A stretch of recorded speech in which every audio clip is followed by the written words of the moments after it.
के वीडियो में हम बिहार पारा मेडिकल के जो मॉडल टेस्ट हैं, फाइनल मॉडल टेस्ट, उनके क्वेश्चंस आंसर की के साथ ला रहे हैं। परीक्षा से पूर्व यदि इसको आप अंत तक देखते हैं तो नवरण आपको एक अच्छा पैटर्न पता हो जाएगा। साथ ही आप कम समय में आप कैसे इसका सही आंसर दे पाएंगे इसका भी आइडिया लग जाएगा। साथ ही बहुत सारे प्रश्न ऐसे भी आपको पूछे जा सकते हैं मुख्य परीक्षा में जो इन प्रश्नों से मैच करते होंगे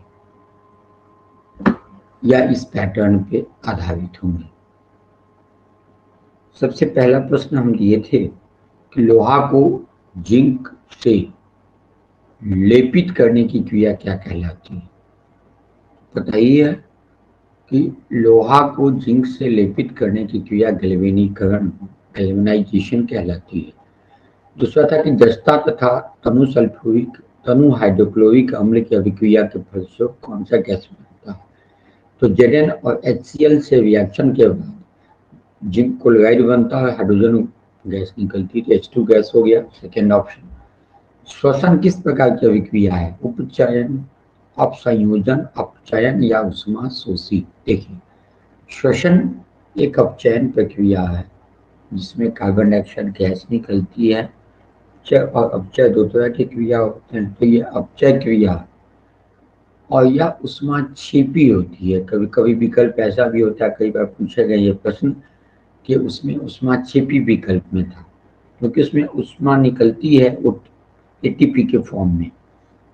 यहाँ विकल्प में था उष्मा शोषी, तो सही ऑप्शन हो जाएगा ऑप्शन सी, अपचयन।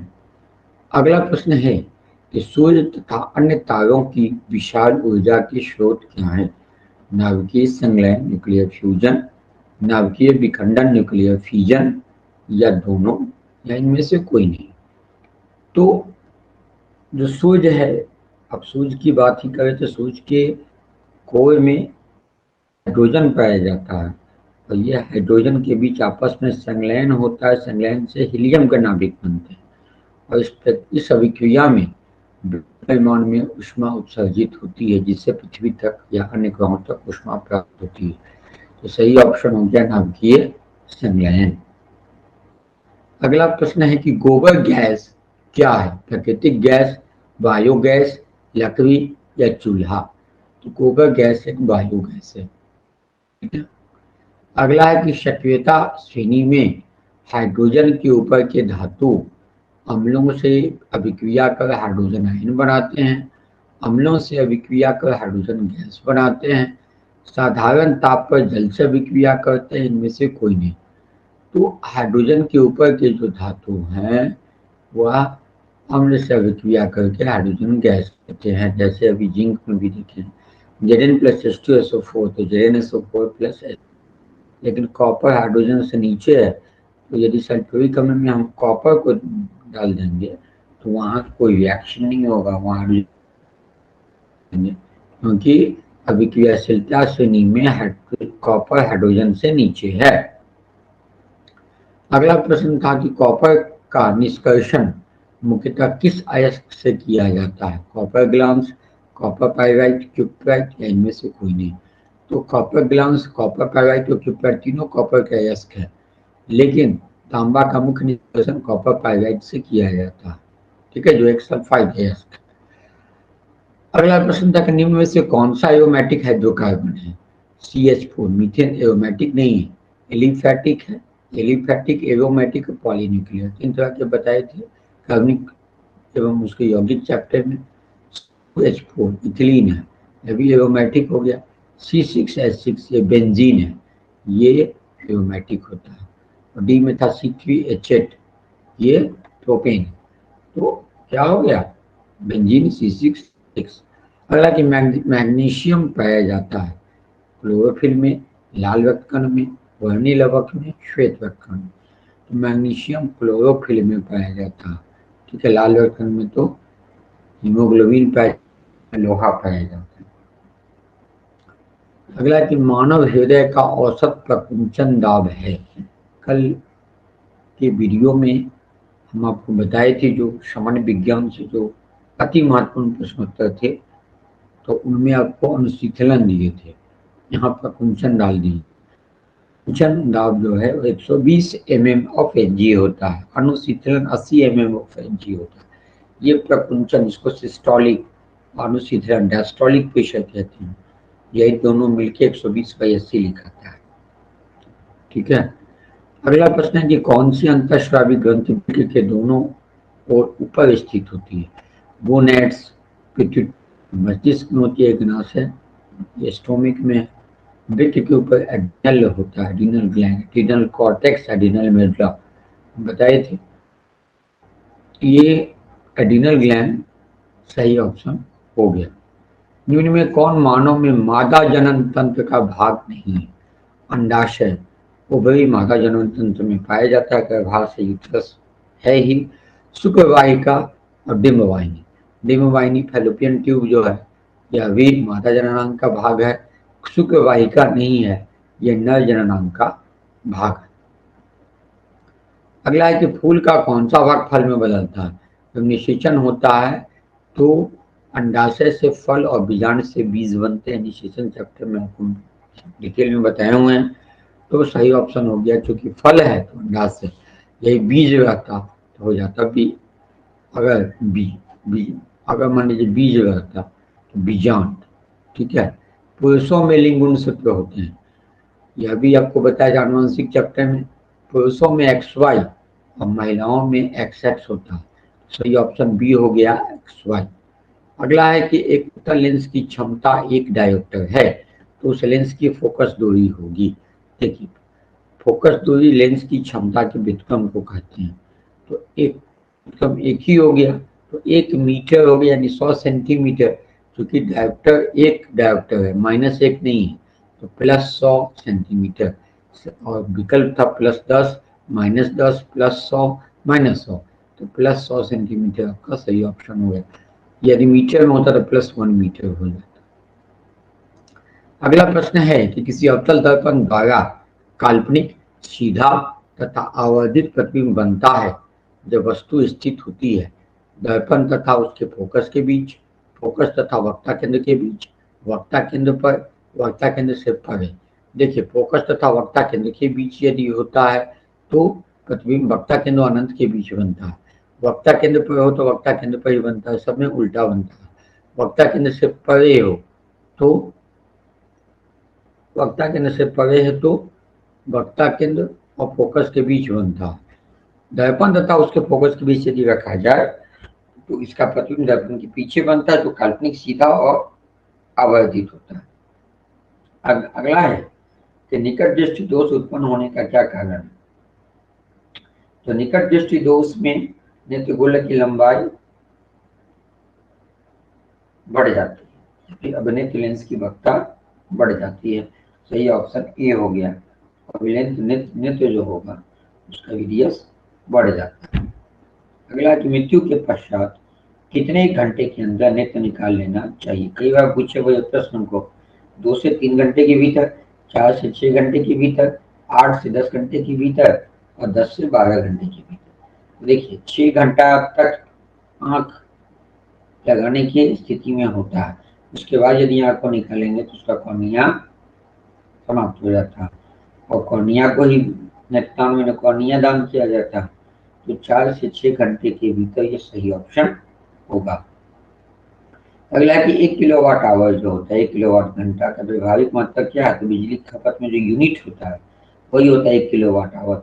और ऑप्शन था यूनिट वाट, वाट घंटा और जूल प्रति घंटा, तो सही ऑप्शन हो गया यूनिट। अगला कि 1 वोल्ट कहलाता है। वोल्ट होता है किसका? विभवांतर का मात्रक। विभवांतर 2 विभवों के बीच के अंतर को कहते हैं विभव किसे कहते हैं? एकांक आवेश को अनंत से किसी बिंदु तक लाने में किए गए कार्य को विभव कहते हैं। तो विभव क्या है? वह अब कार्य बटा आवेश, कार्य का मात्रक हो गया जूल और आवेश का मात्रक क्या मतलब? कूलम। तो सही ऑप्शन हो गया जूल प्रति कूलम।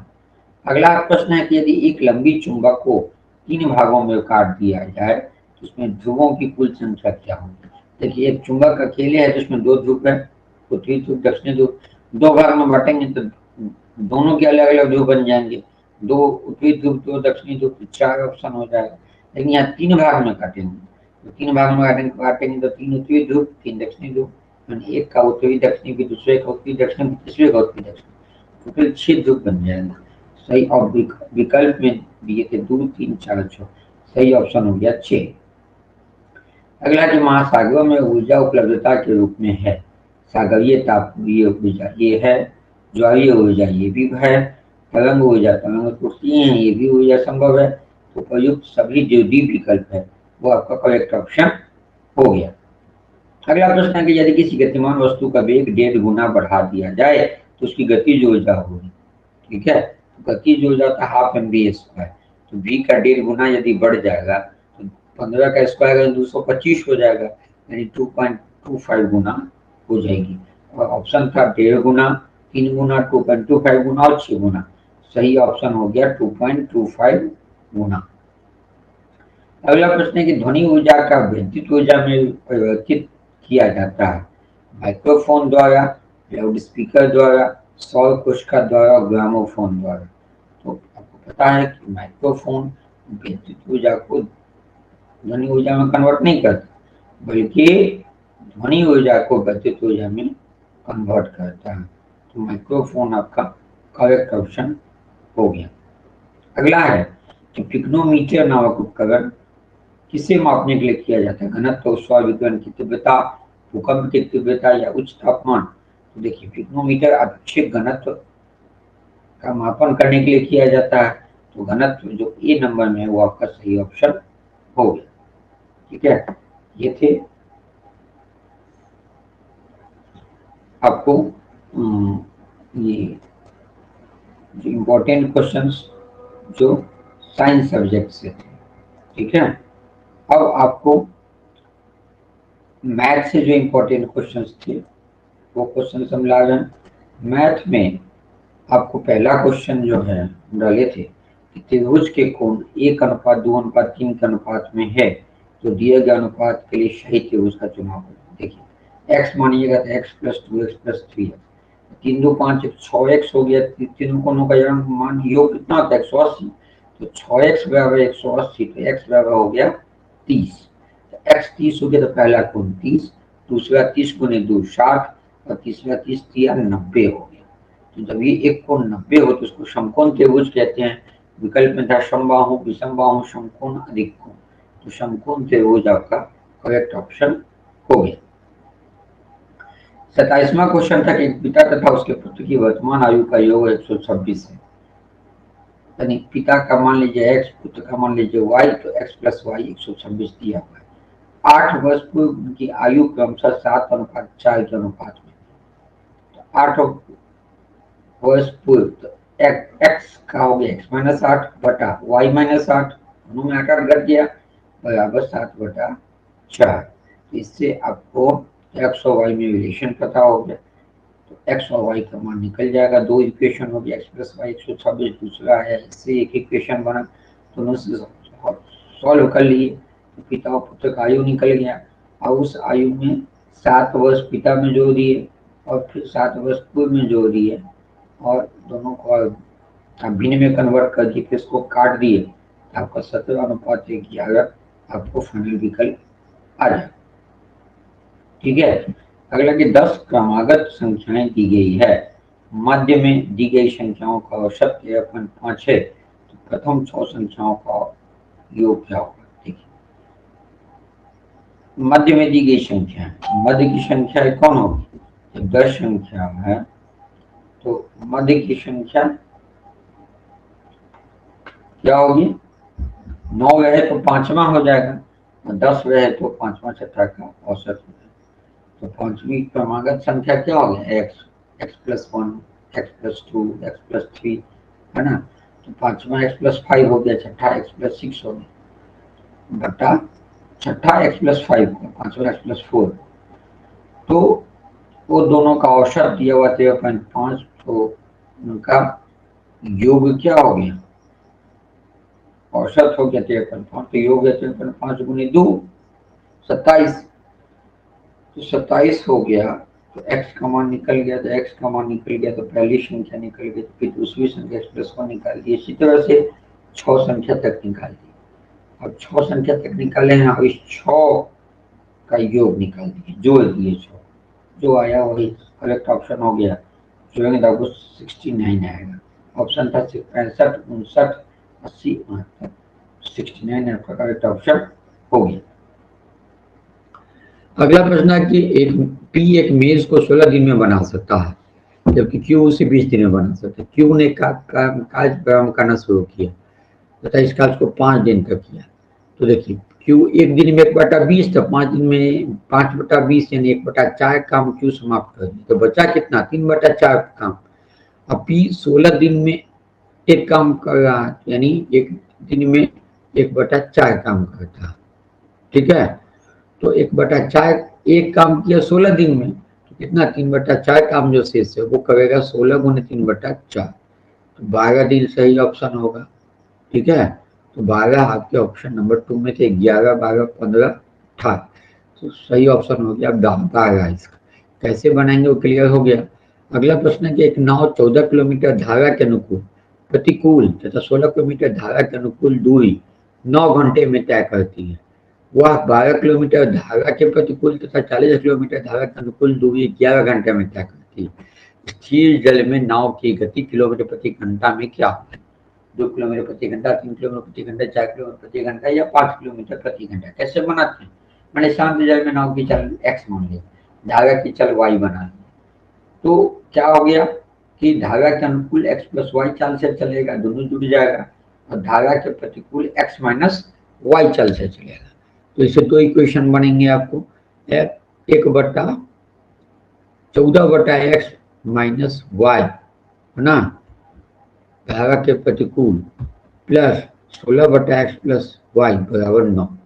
एक इक्वेशन बना। दूसरा बना 12 किलोमीटर है, तो 12/x minus Y plus 40/x plus Y बराबर 11। 2 इक्वेशन से हल कर लिया, x और y का मान निकल गया। वो सिर्फ x का मान निकल के छोड़ देना, क्योंकि स्थिर जल में नाव की गति बता रही है, धारा की गति नहीं निकालना। क्लियर हो गया? तो आप सॉल्व करेंगे तो 5 आ जाएगा, ऑप्शन नंबर डी।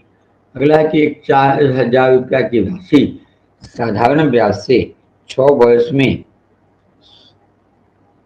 7000 हो जाती है। यदि ब्याज की दर स्वयं का 2 गुना हो जाए तो 6 वर्ष पश्चात राशि क्या होगी? ठीक है, देखिए 4000 की राशि 7000 हो गई, तो क्या बढ़ा? ब्याज बढ़ा 3000, तो 3000 ब्याज जो है जिस रेट से है उससे 3000 आया, 2 गुने रूट से 6000 आ जाएगा। तो 6000 ब्याज 4000 मूलधन, टोटल राशि कितना हो जाएगा? 10,000। विकल्प था 8,500, 9,000, 8,000, 10,000। तो सही ऑप्शन हो गया आपका 10,000। अगला कि यदि एक वृत्त का अर्धवृत्त का क्षेत्रफल 693 वर्ग सेंटीमीटर, उसके त्रिज्या ज्ञात करें। देखिए अर्धवृत्त का क्षेत्रफल है 693। अर्धवृत्त का क्षेत्रफल क्या होता है? Pi square by 2। तो इससे आर 22 का मान 22/7 डाल देंगे, तो आपका क्या निकल गया? आर निकल गया। क्लियर हो गया? तो निकालेंगे तो 21 आ जाएगा करेक्ट ऑप्शन। अगला कि यदि 2 वृत्तों का व्यास 6 इकाई 10 इकाई, तो 6 का आधा हो गया, 3 त्रिज्या हो गई, इसकी 5 त्रिज्या हो गई, दोनों के केंद्र की भुजा 8 इकाई हो गई, यदि दोनों सटा हुआ आपस में। दोनों की सामान्य स्पर्श रेखाएं की संख्या गणना के जिन्हें वृत्त के बाहर से खींचा जा सकता है। देखिए अब वृत्त के बाहर से नीचे और ऊपर से टच करेगा, बाकी से टच करेगा, तो एक वृत्त को टच करेगा, एक को नहीं करेगा। तो सही ऑप्शन होगा नीचे ऊपर दोनों, यानी 2 करेक्ट ऑप्शन हो गया। ऑप्शन था 2, 3, 4 अनंत, तो अधिकांश लोग अनंत मार देते हैं, सही ऑप्शन 2 होगा। अगला कि एक कोट का अंकित मूल्य क्रय मूल्य का 2 गुना है, मान 100 रुपया का क्रय मूल्य है, तो क्या हुआ? उसका अंकित मूल्य 200 है ना। अंकित मूल्य क्रय मूल्य का 2 गुना। 36% लाभ कमाने के लिए छूट का मान क्या होना चाहिए? 36% लाभ, तो 100 पे 36 लाभ कमाएगा तो कितना हो जाएगा? 136 रुपया में बेचेगा, और 136 रुपया में बेचा, अंकित मूल्य डाला है 200, तो कितना परसेंट कम किया? 200 में से 136 कटाएंगे तो 64 आएगा, तो 200 में 64%, इसलिए 1 में, इसलिए 100 में, तो आपका आ गया 32%। सही ऑप्शन हो गया ए। अगला है कि यदि 39 वस्तुओं का विक्रय मूल्य 42 वस्तुओं के क्रमूल के बराबर तो लाभ प्रतिशत क्या होगा? ऐसा कई क्वेश्चन पता है हमें। 39 वस्तुओं का विक्रमूल, मान लीजिए 39 वस्तु का विक्रमूल 1 रुपया, एक वस्तु का विक्रमूल 1/39। 42 वस्तु का क्रमूल सेम है तो 42 वस्तु का क्रमूल 1 रुपया, एक वस्तु का क्रमूल 1/42। तो विक्रमूल अधिक है, क्रमूल कम है, तो 1/39 होने से 1/42 किए तो लाभ निकलेगा। लाभ प्रतिशत हो गया लाभ गुने 100 बटा क्रमूल लेंगे कितना? 1/39। हल कीजिएगा तो लाभ प्रतिशत आ जाएगा 7.69%।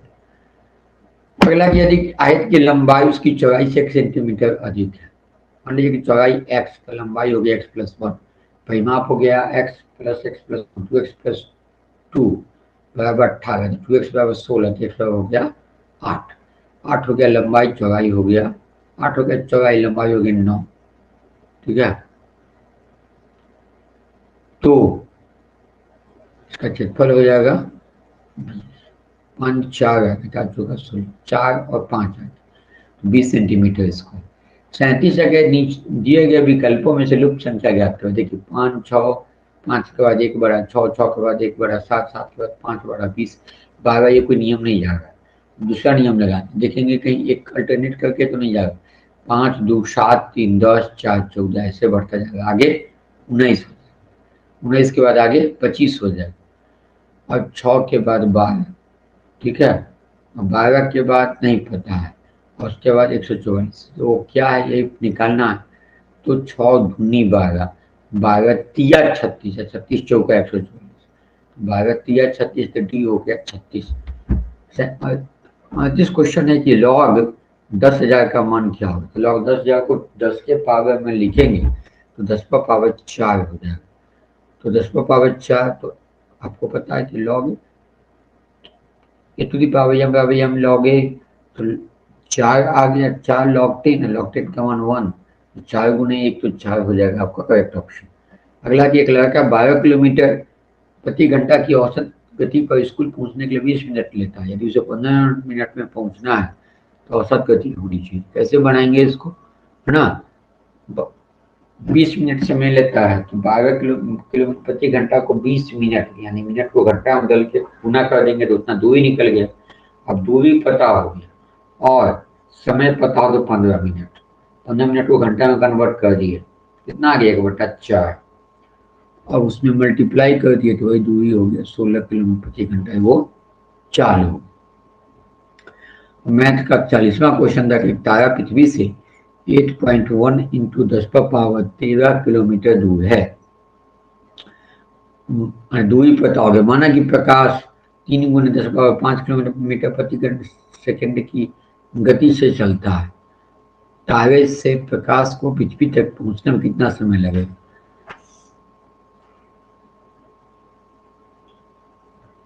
दूरी दिया हुआ है 8.1 × 10⁻13, चाल दिया है 3 × 10⁻5, तो दूरी में आप चाल से भाग देंगे, यह आ जाएगा 2.7 × 10⁻8। ये थे साइंस और मैथ के क्वेश्चंस जो ऑफलाइन टेस्ट में पूछे गए थे। अगले वीडियो में वेस्ट जो क्वेश्चन है इसका जीके बचा हुआ आपका हिंदी और इंग्लिश, उसके क्वेश्चन और आंसर के साथ आपको हम भेजें।